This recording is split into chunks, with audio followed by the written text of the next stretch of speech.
congratulations for Bloodthirsty. Thank you. Now, this is your sort of like your third project in the horror genre. Why do you love this genre so much? It's a good question. I feel like it's quite a vast genre because there's so many kind of like subcategories and like different approaches. Like you can have something that's like, purely psychological or something that's much more kind of like overt and violent. So there's such a huge range of things to explore. And I feel like it's a really great place to kind of look at things that are very human and real, but then put them in this package that's either, very accessible or that is just kind of like this heightened world. So you're kind of placing something that's very real, but putting it in this like, like I feel like Get Out is like a perfect example of that, where you're taking something that's like very real, but he's placing it in this horror world and kind of playing around with the tropes and expectations that come with horror films. So then what drew you towards Bloodthirsty itself? Yeah, when I first read the script, I was really drawn to kind of this contrast between these like monstrous horror imagery and then this woman writing this really like beautiful, authentic album, and this creative process. And I thought it was just a contrast I'd never really seen before to kind of pair these two things together. And the parallels of that, but also the juxtaposition. So I was really drawn to that imagery as well as Gray's, journey as an artist and as a character. Now, of course, this film is obviously different is because there's actually music and singing in this film. How was it difficult for you to actually direct those scenes for something like this? I didn't find them too challenging because A, Lowell wrote really great music, and B, Lauren is just like a really fantastic performer. I knew she was a capable singer, but she brought a lot on set, and she learned the songs within a week before shooting, because we shot all the recording studio locations first. And she just, I didn't really have to do much because Lauren was just was doing it all. Now, speaking of Lauren, you love working with previous actors, right? Is it just a comfort thing, or do you just love working with them? Are you talking about like Lauren specifically, or Lee Marshall as well? Lee Marshall, Lauren. I mean, I noticed there's a trend for you. Well, I guess with Lee Marshall, it was very much like I coming from my short film to my first feature, I really had her in mind when I was writing Bleed With Me. And I think that feels pretty common, that you would take someone from a short and you want to work with them in a bigger capacity. With Lauren, it just kind of, it wasn't a coincidence, but I mean, it was, I got this on board in this project quite last minute, a couple months before I started shooting. And so the casting process was quite quick. And so I immediately thought of Lauren, and she was just right for the role beyond, our capabilities working together. She was just right for the role. But beyond that, it doesn't hurt when you have a pre-existing relationship with someone. I think especially for a film like this, she's in almost every scene. She really had to throw herself into it. There's singing, there's physical stuff. She's outside in the cold, there's blood, there's prosthetics. So having that trust already, I think really helped. Now, of course, you brought in Greg. I don't think you worked with him before. Could you talk about him for a film like this? Yeah, so Greg was already on board when I came on board because he'd worked with Wendy before in her previous project, Marlene. And I was excited to work with him because he's obviously like a very experienced actor. I think I was probably a bit nervous because most of the actors I work with have done less roles, I guess. Like, they're maybe more at my experience level as a director.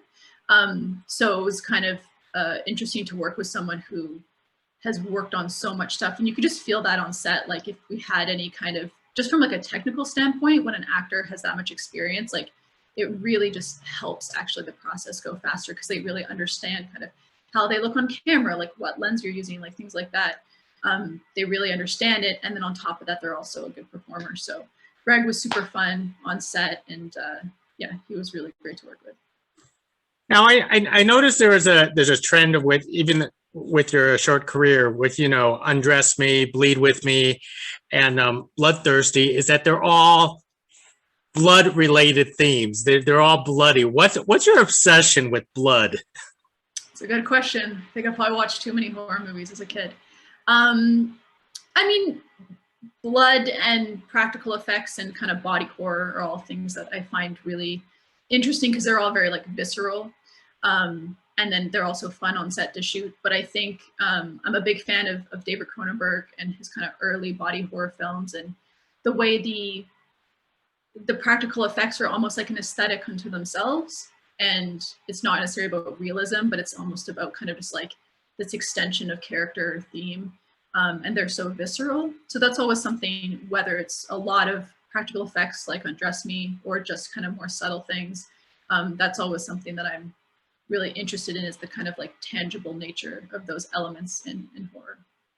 Could you talk about using the prosthetics here in Bloodthirsty, and how fun was it to film those scenes?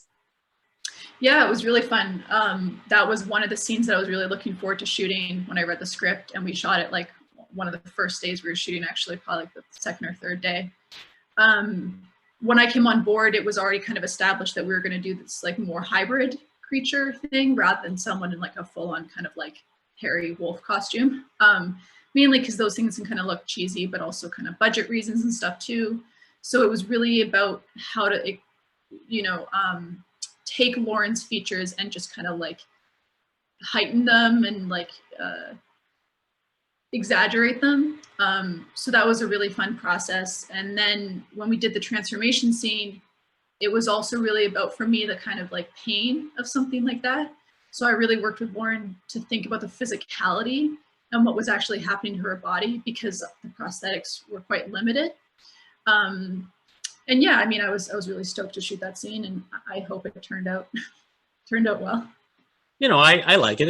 It's always like an American Werewolf type of special. Yeah, that's a huge. I love that film, and that was definitely something we looked at, and you know, that's next level, and that's always the gold standard. But it's that kind of approach in terms of the physicality and the kind of pain of the transformation was definitely an inspiration. Now, of course, in the horror industry, there's always that debate of using practical effects versus CGI effects. But it seems like you're much more on the practical effects. Why? Yeah, I mean, to be fair, I've also worked on very, very, very small budgets. So CGI or VFX isn't always on the table. But that's been okay with me so far. Because again, kind of what I touched on before, thinking about body horror, Cronenberg, like the practical effects are an aesthetic unto themselves that sometimes CGI just can't really attain. And even for actors, like I was doing an interview with Lauren recently, where she was just saying, like, as a performer, if something's physically there, like it really helps you a lot, you know? So I think from that standpoint too, it's just so much more tangible and fun to do on set. So, you know, down the road, as you progress through your career, you know, with bigger budgets, possibly, would you consider CGI, or would you rather stick to practical? I think probably the best thing is to do a combination, you know, of whatever works for the scene or for the creature or whatever. I think you can do so much with VFX, and it's more that I'm just like not super experienced in that capacity. So I don't really know what's possible.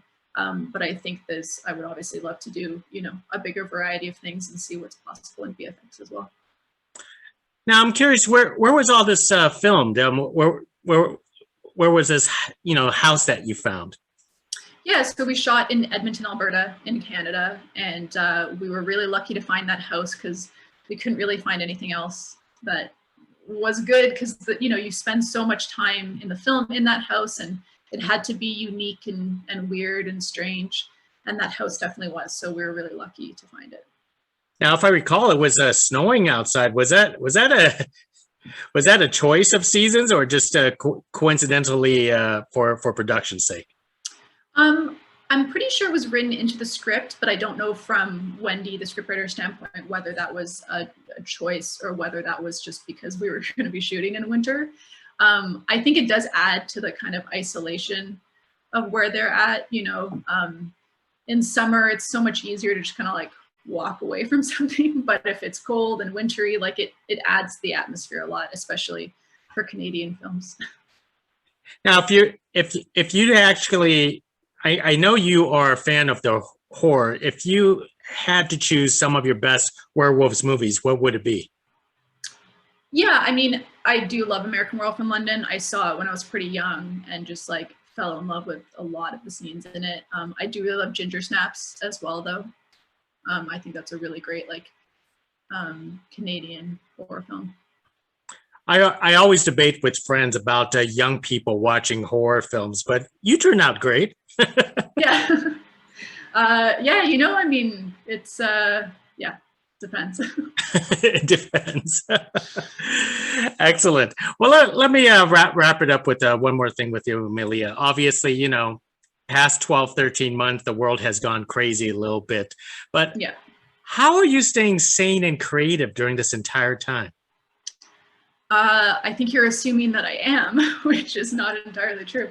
I think being creative during this time has been really difficult, in combination with kind of doing two projects back to back and kind of, we were still editing Bloodthirsty during the pandemic, and then kind of everything that comes after that as well.